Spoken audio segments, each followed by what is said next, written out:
Hello everyone, Dr. Victoria Skirbo here, speaking to you from the Seeds of Transformation Healing Center in Wareham, Massachusetts. So it's time again for the Tarot Scopes. We're going to be doing the Tarot Scope for the sign of Sagittarius. A Sagittarius is a mutable fire sign. It is a sign associated with philosophers and teachers. Um, Many a Sagittarius will wax philosophical for you. They are generally opinionated, but their opinions are based on their own experience and their journey through the rest of the zodiac. So it's in Sagittarius where we come up with morals and ethics that we build our society upon.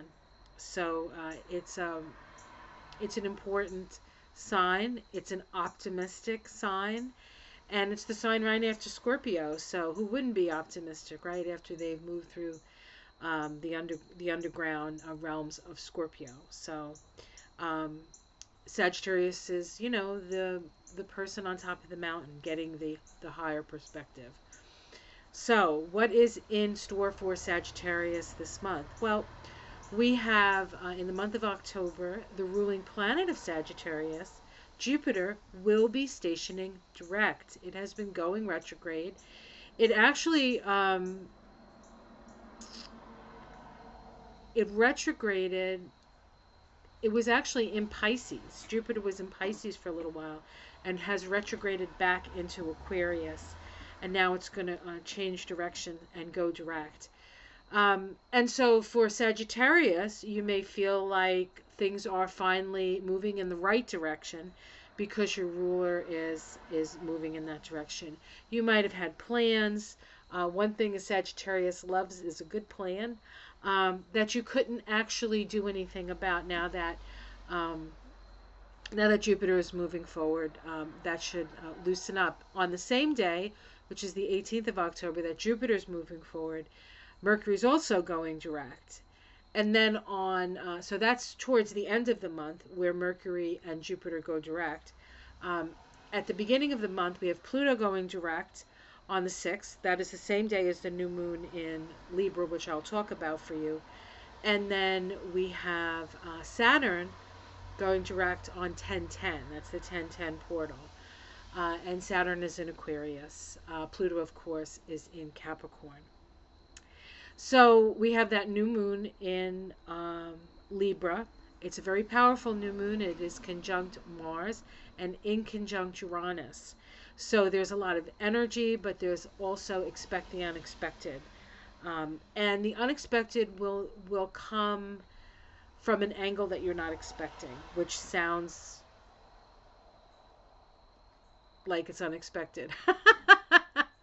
But inconjuncts, the energy of the inconjunct is sort of an energy of, it's like you're missing the mark. You're missing the mark. So there's things that will require adjustments even after you start the project. So for you, Sagittarius, Libra would be in the Sagittarius, Gemini.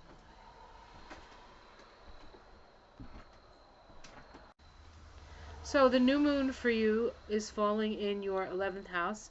Your 11th house is the house of, is it your 11th house? Sagittarius, Scorpio, Libra. 11th house. New goals, new friends.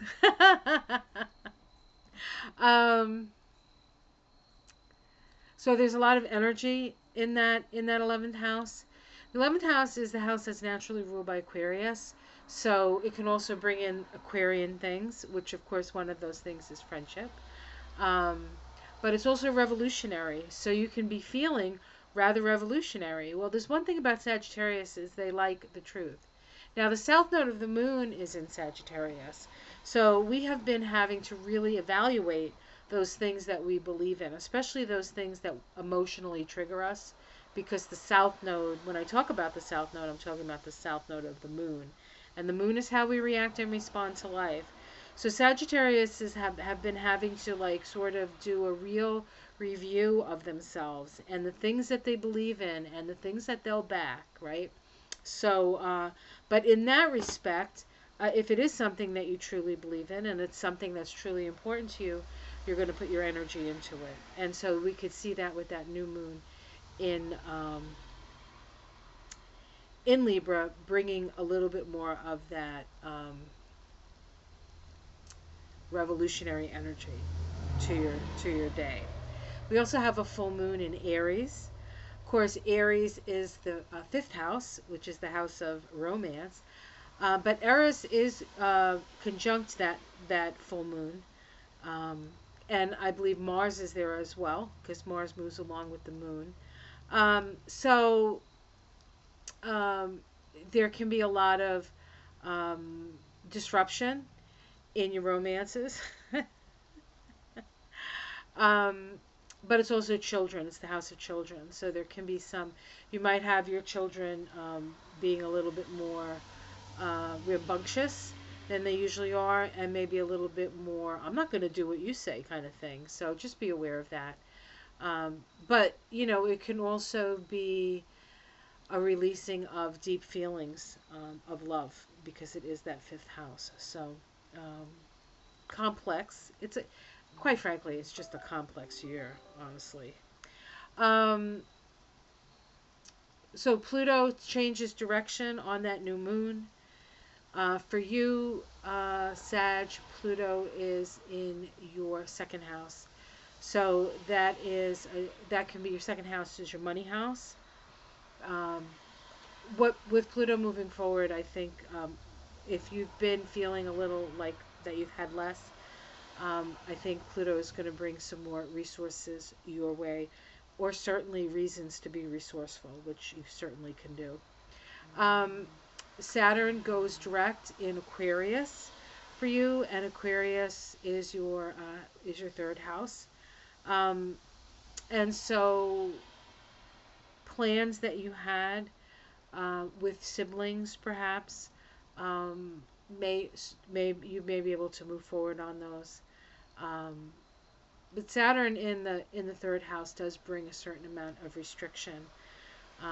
So you may be working with that issue where you feel like you're feeling judged by your siblings or a neighbor.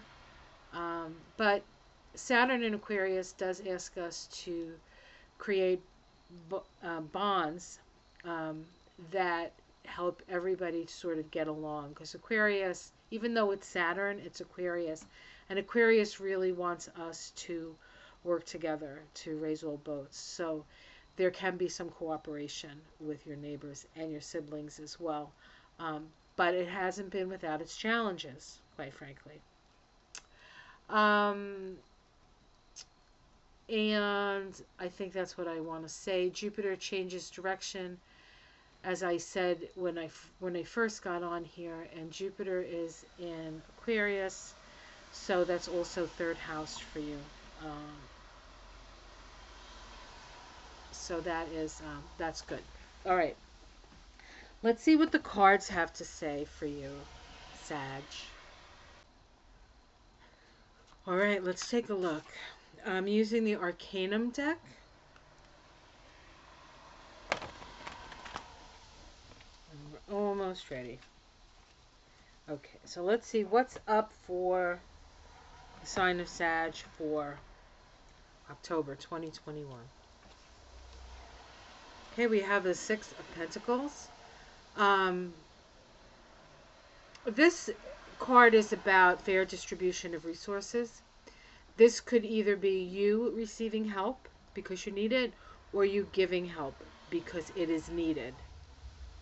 Okay, so whichever one it is, that's where you're at, right? What's crossing that is the King of Wands. The King of Wands. There's a part of you, there's a part of you that, while you understand the value of practical considerations, it's not generally like where you spend a lot of your time, right? You would rather be on an adventure. You would rather be on the next thing. So that is a challenge. And If you are receiving money, this might be more of an issue with receiving money. Um, you may be a little resistant to that because you don't necessarily want to be beholden to somebody else. You're used to being the captain of your own ship and coming and going. And when people give you things, it sort of connects you with them in ways where you may feel the need to reciprocate. At the root, we have the Five of Swords. So somebody is not being honest with you. Somebody is not being honest with you. Perhaps the giving of money is something that you need to be aware of, either with you giving or you receiving. You want to make sure that whoever you're giving to is valid to give it to, and if you're receiving, especially if you're receiving it, that it's not anything underhanded, because that will matter. Uh, in the past, we have the Two of Swords. This is a sense of being at a crossroads or at a stalemate. Of course, remember your ruling planet was moving retrograde for a number of months. So this could be that sensation, that feeling of not being able to move forward. In the sky, we have the Five of Pentacles. This is about loss and fear. You could be fearful about loss. You could have a poverty complex. There's definitely a sense of uneasiness around money for you. We'll continue and see what else comes up. In the immediate future, we have the Hierophant. So the Hierophant is it's a traditional card. It's about really the body of something. Like in the case of America, it's the Constitution card, like how it's made up, how it's made up.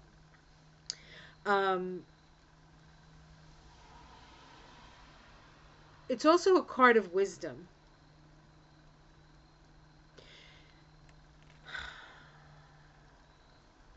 You definitely, if you have doubts about something, I think it would really be a good idea for you to get an expert's advice. Okay? If something seems too good to be true, it probably is. So be careful about that. How it's seen from the outside, the devil. Yeah, I think there's somebody trying to pull a fast one on you. So you have to be extraordinarily cautious, especially when it comes to money. In the domestic situation, we have a change of fortune. So I feel like things are going to start to move for you. Things are going to start to move for you. There's change coming for you. Hopes and fears, the Knight of Swords. Well, I would say that's probably a fear. Somebody's going to come and, is coming for you, right? Somebody's coming for you. And then we have the Queen of Swords as the outcome. And this says to me, you have nothing to fear because justice is on your side. The Page of Wands, messages. The Ten of Pentacles, now the money comes. Look, that's good. And the Sun, illumination. So the main thing I get from these cards, I think, is if somebody's offering you money and it seems too good to be true, it is. You have to be careful of their motivations and their motives. That being said, if you're careful and you don't take the bait, so to speak, what ends up happening is you get the money in the end, but from something that you can depend upon. Something that you can depend upon. So be careful of get-rich-quick schemes. Be careful of people, of stories that just are too good to be true, especially when it comes to your money. All right, guys, I hope you enjoyed that. Like and subscribe. If you know a Sag who might find this information helpful to them, please share with them. And I will see you again next month for the Tarot Scopes for November. Ciao. Namaste.